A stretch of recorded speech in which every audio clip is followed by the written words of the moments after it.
दुनिया का जानकार। लेकिन इस शरीर को बना करके चला नहीं सकता है स्वतः। बाहर से तो बना देगा, चमड़ी इसी तरह की रहेगी, चेहरा मोहरा इसी तरह का रहेगा, लेकिन अंदर में जो ये अनिजाल बिछा हुआ है उसको नहीं बना सकता है।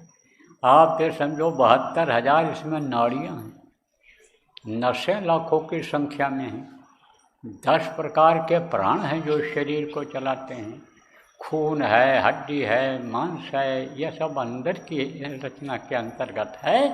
तो ये जीवात्मा ही चलाती है इस शरीर को, पूरी ताकत इसकी फैली हुई है। तो एक आंख जीवात्मा में है, उससे ऊपरी लोगों की चीज़ें दिखाई पड़ती हैं। ऊपर में बहुत से लोग हैं, आपको बता दें, यह मृत लोक है जिसमें आप रहते हो। सूरज देखते हो, इनका लोक है, पवन का लोक है, आकाश लोक है, ये देखो तारा मंडल है, उसके ऊपर आप ये समझो कि शिव लोक है, ब्रह्मा लोक है, विष्णु लोक है, इनकी माँ आद्या महाशक्ति का लोक है, काल भगवान ईश्वर जिनको कहा गया उनका लोक है, ब्रह्मलोक, पार ब्रह्मलोक, सतलोक, अलखलोक, अगम लोक, अनामी लोक, बहुत से लोक हैं। तो वहाँ रचना अधिक अधिक एक पे एक देखा, रचनाएँ हैं इसे। रचना किसको कहते हैं? जैसे यहाँ पेड़ पौधे, जैसे यहाँ के जानवर, जैसे पक्षी, जैसे यहाँ के आदमी, ऐसे वहाँ भी रचना है। इस तरह का तो नहीं है, उनका चेहरा मोहरा अलग है, बड़ी सुंदरता है वहाँ। कपड़े ये नहीं है, देखने में लगते हैं कपड़े पहने हुए, पक्षी ये दिखाई पड़ते हैं, लेकिन इतने सुंदर हैं। ये पक्षी पंख वाले नहीं रहते, ये जो टट्टी पेशाब करते हैं वो वहाँ करने वाले नहीं होते। तो एक से एक रचना है। वो तो संतों ने देखा, जब अंतर में देखा तो बताया। तो अब आप ये समझो कि उन लोगों की रचना जो दिखाई पड़ती है वो किससे दिखाई पड़ती है? अंदर वाले आँख से। अंदर वाले आँख से कहा ना, वो घर हैं विमल विलोचन ही के, मिटे हैं दोष दुख भव रजनी के, सूझे रामचरित मनमय।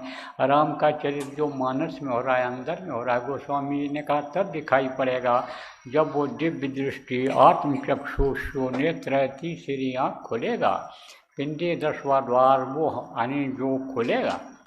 तो दिव्य दृष्टि आत्मचक्षु तीसरी आँख उसको कहती।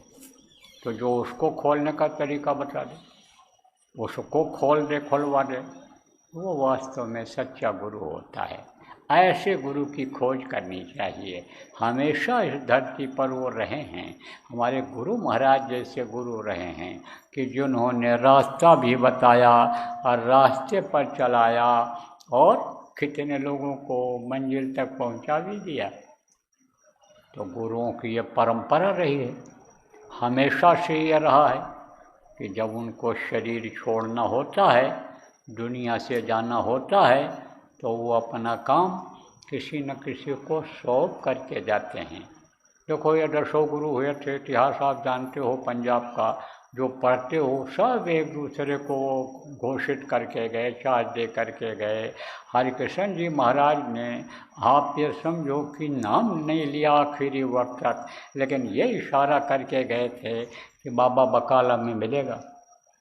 और तेज बहादुर गुरु जी वहीं पर जो तेगा तेगा कहला, तेजा तेजा लोग उनको कहते थे, मक्खन शाह ने उनकी अंतर की पहचान करके उनकी घोषणा किया था। और फिर आप ये समझो फिर लोगों को पहचान हुई। तो अंतर से गुरु की पहचान होती है, उनकी ताकत से गुरु की पहचान होती है, उनकी बोली बानी से पहचान होती है, उनके दुआ आशीर्वाद से पहचान होती है। तो पहचान करके गुरु का लेना चाहिए। तो मैं आपको बताया कि संतों की परंपरा रही है कि इस सनातन रास्ते को, जिसको सनातन धर्म कहा गया है, सनातन धर्म किसको कहते हैं?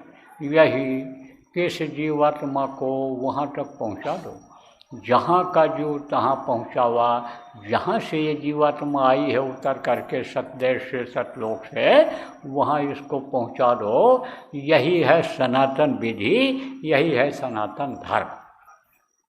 तो अब आप ये समझो प्रेम कि उसी के अंतर्गत जब गुरु महाराज को जाने को हुआ, संतों के परंपरा के अंतर्गत जब हमारे गुरु महाराज को जाने को हुआ, तो उन्होंने मुझ न चीज़ को हुक्म दे दिया कि तुम इस काम को करोगे। लोगों के सामने सत्संग में बोल दिया कि नए लोगों को नामदान देंगे और पुरानों की संभाल करेंगे। तो उसी में लगा हुआ हूँ। पुराने लोग जो बैठे हो, पहले तो आपकी संभाल की बात करता हूँ कि आपकी संभाल हो जाए, आप काल के जाल में फंस करके और काल के चंगुल में आप न आ जाओ।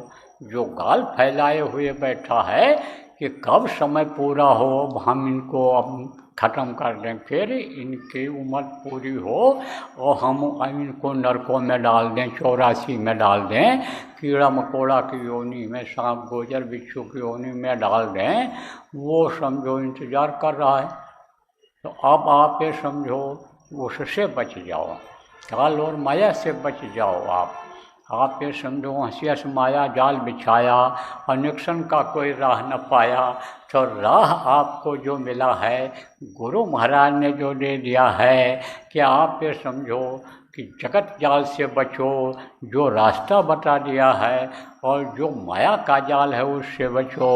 और आप ये समझो कि महाकाल ने जो जाल रच दिया उससे आप बचो। जो रास्ता दे दिया है आप समझो उस रास्ते पर चलो। सुमिरन, ध्यान, भजन जो गुरु महाराज बता करके गए, जो पुराने नामदानी हो उसको बराबर करो। उसको अनी समझो, बेकार का मत समझो कि ऐसे आए और देकर लुटा कर चले गए। लुटाया इसलिए कीमत नहीं समझ रहे हो। पहले लोग कीमत समझते थे कि प्रथम जन्म गुरु भक्ति कर, दूसर जन्म में नाम, तीसर जन्म में मुक्ति पद, चौथे में धाम। पहले जन्म में गुरु भक्ति कराते थे, तो गुरु महाराज ने गुरु भक्ति नहीं कराया। गुरु भक्ति में आप पास हो ही नहीं सकते हो। कितना इतिहास भरा पड़ा हुआ है गुरु भक्तों का कि जान भी देने के लिए तैयार हो गए। इतिहास भरा पड़ा है पंजाब में। पंजाब का इतिहास आप देखो, पढ़ो। आँख दे दिया फरीद ने, आप ये समझो कि मुर्दा खाने के लिए तैयार हो गए। आप समझो निजामुद्दीन औलिया का शिष्य रात भर वहाँ खड़ा रहा। जब आदि समझो बड़ी बड़ी परीक्षाएं लिया, भल्ला की परीक्षा लिया, कई लोगों की परीक्षा लिया, तो परीक्षा में आज का जीव पास हो ही नहीं सकता है। गुरु की परीक्षा में पास नहीं हो सकता है। तो यह सब नर्क न चले जाएं, इसलिए गुरु नहीं छोड़ रही है। बीमारियां इनकी नहीं जा रही हैं, इनके घर का लड़ाई झगड़ा नहीं जा रहा है, इनको बरकत नहीं मिल रही है। तो चलो भाई, भूखे भजन न होए भुआला लियो भुआल कंठी माला। ये भजन भक्ति भाव तो कर नहीं पाएंगे जब तक इनकी समस्या दूर नहीं होगी, इनकी बीमारी दूर नहीं होगी, बैठ नहीं पाएंगे। इनका मन कमाने, खाने, कपड़ा, मकान बनाने में ही लगा रहेगा। इसलिए ये समस्या दूर कर दी जाए। तो गांव वालों से कहा, ये लो, ये दे रहा हूँ, बड़ी कीमती चीज़ है, इसको ले जाओ।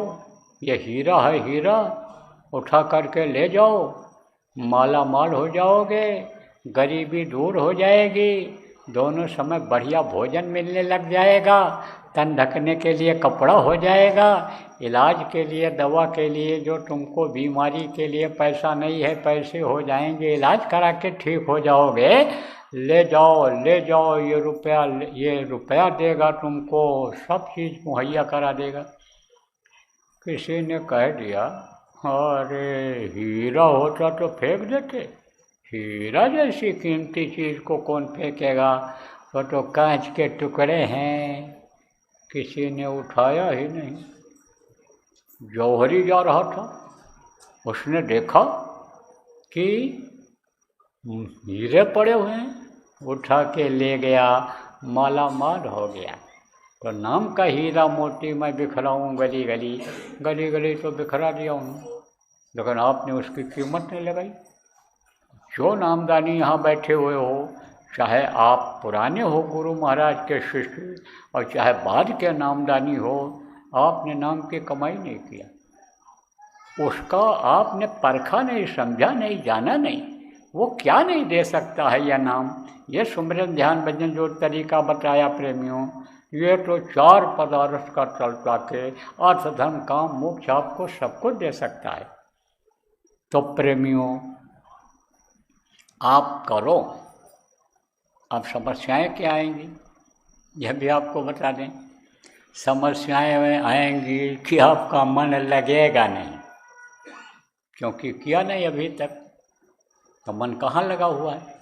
खाने में, सोने में, ऐश आराम में, बच्चा पैदा करने में, पिता के प्रेम में, पत्नी के प्रेम में, बच्चों के प्रेम में, सास ससुर के प्रेम में, दोस्तों के प्रेम में, रिश्तेदारों के प्रेम में लगा हुआ है। तो मन तो उसी तरफ ले जाएगा, उसी तरफ ले जाएगा। अब इस प्रेम के साथ अगर गुरु से भी प्रेम कर लो तो आप ये समझो मन गुरु की तरफ भी बढ़ जाएगा। कितना प्रेम कर लो गुरु से। कहा गया जैसी प्रीत कुटुंब से वैसे गुरु से होए, कह कबीर दास का पला न पकड़े कोई। ये उदाहरण देकर इसलिए समझाता हूँ कि कहीं आप लोग ये न सोचो कि बाबा अपने मन से आकर के सब बता करके जा रहे हैं। ये सब जो लिखा पढ़ी की बात है, ये जो महात्मा है बोल करके गए, समझा करके गए, उस आधार पर तर्क दे करके आपको समझा रहा हूँ, क्योंकि आप इसमें बहुत से पढ़े लिखे बुद्धिजीवी लोग भी बैठे हुए हो। तो कहा उसका पलक कोई नहीं पकड़ सकता है। पलक किसको कहते हैं? ये बच्चियाँ धोती पहनती हैं, धोती का एक कोना पकड़ लो इसे और भाग रही हूँ, जल्दी जा रही हूँ, और पल्ला पकड़ लो, कोना पकड़ लो, सब ये नहीं भगेंगी, भग ही नहीं पाएंगी। क्यों? हमारी इज्जत चली जाएगी, मैं नंगी हो जाऊँ, तो फौरन रुक जाएंगे। तो कबीर साहब ने कहा उसका पल्ला कोई नहीं पकड़ सकता है। कि जितना प्रेम पुत्र परिवार से है, कुटुंब बने परिवार से है, उतना ही प्रेम अगर गुरु से हो जाए तो गुरु फंसने नहीं देंगे उसमें। 24 घंटे आप उसी में लगे रहते हो। गुरु के लिए थोड़ा सा समय अगर आप निकाल लो, गुरु के मिशन को आगे बढ़ाने के लिए, गुरु के नाम काम को आगे बढ़ाने के लिए अगर थोड़ा समय निकाल लो, उसमें सेवा का कुछ समय आप अगर निकाल लो तो आपका पला कोई नहीं पकड़ सकता है। इसीलिए तो पहले समझाते थे गुरु लोग कि भाई कुछ अंश निकालो अपने जीवन का। किसमें निकालो? सेवा में। क्यों सेवा करवाते थे? क्योंकि कर्म आते हैं समाज में। जब रहते हो बहुत से कर्म इस तरह के आ जाते हैं कि जो आप करना नहीं चाहते हो, लेकिन हो ही जाता है। जान अनजान में पाप हो जाता है, जान अनजान में बुरे कर्म आ जाते हैं। तो किससे आते हैं? शरीर से आते हैं, धन से आते हैं और मन से आते हैं। मन ही तो सब करवाता है। अब बुरे बुरे काम की सोच उसने कर लिया तो कि मन में ये आ गया कि इसको मरवा देंगे, इसको कटवा देंगे, इसको सजा दिला देंगे, झूठे मुकदमे में फंसा देंगे, तो वहाँ धन भी लगा देता है। अब वो भी गया उसमें, किसमें? पाप करने में। आप समझो उसके शरीर भी कि मार देंगे, काट देंगे, तो शरीर भी पापी हो गया। तो ये तीनों पापी हो जाते हैं। तो संत क्या करते हैं? इसी से सेवा करवा करके और कर्म को काटा करते हैं। तन मन धन की सेवा का इसीलिए संतों ने विधान बनाया। और यह भी जीवों से कहा कि भाई पूरा समय इसमें न दो तो कम से कम अपने जीवन का 10वां अंश, महीने का 10वां अंश ही अग्नि सेवा करने में निकाल दो। समय समय पर लोगों ने बताया इस काम को करना है। गुरु महाराज ने जैसे प्रचार करवाया कि जय गुरु नाम प्रभु के नाम का प्रचार करो, सतयुग आने का प्रचार करो, और बहुत सारी बातों को बताया कि जिसको सब कोई कर सकता है।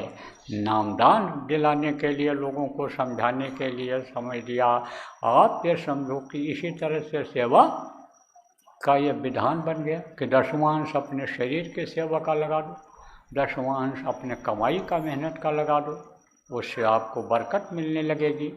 बरकत लोगों को बहुत मिली। आज जिन्होंने ऐसा किया शरीर स्वस्थ हो गया, बीमार रहते थे और निकल पड़े प्रचार प्रसार में, और लौट करके आए, जिनका गाल पिचका हुआ था, भरा हुआ गाल घर के लोग पहचान नहीं पाए।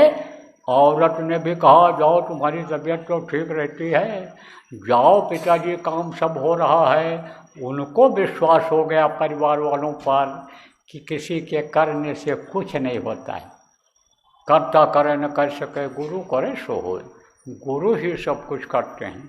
वो प्रभु ने सब व्यवस्था बना दिया है कि जो पैदा होने के पहले माँ के स्तन में दूध भर देता है, परवरिश वो करता है, वो कर रहा है, तो घर वालों को भी विश्वास हो जाता है। अब मोह भले उनका लगा रहे परिवार से, लौट लौट करके बीच से आते रहें, लेकिन परिवार वालों का मोह उनसे खत्म हो जाता है। वो तो समझ लेते हैं हमारा लेना देना इतना जिनका था, अब इनसे लेना देना यानी समझो कि खत्म हो गया। तो मन की सेवा करवाते हैं, धन भी लगवा देते हैं, कहीं भी आओ जाओ रखो यहाँ आयो, धन खर्चा हुआ, तन से आप मेहनत किया, ये भी तो सेवा हुई। तो अब आप ये समझो कि गुरु को के आदेश के पालन में अगर लग जाएं, तब फिर देर नहीं है पार होने में, फिर देर नहीं है अपने घर पहुंचने में। तो ये आपको मैं जो पुराने नामदानी हो या गुरु महाराज के जाने के बाद के नामदानी हो, सब के लिए मैंने आपको बताया।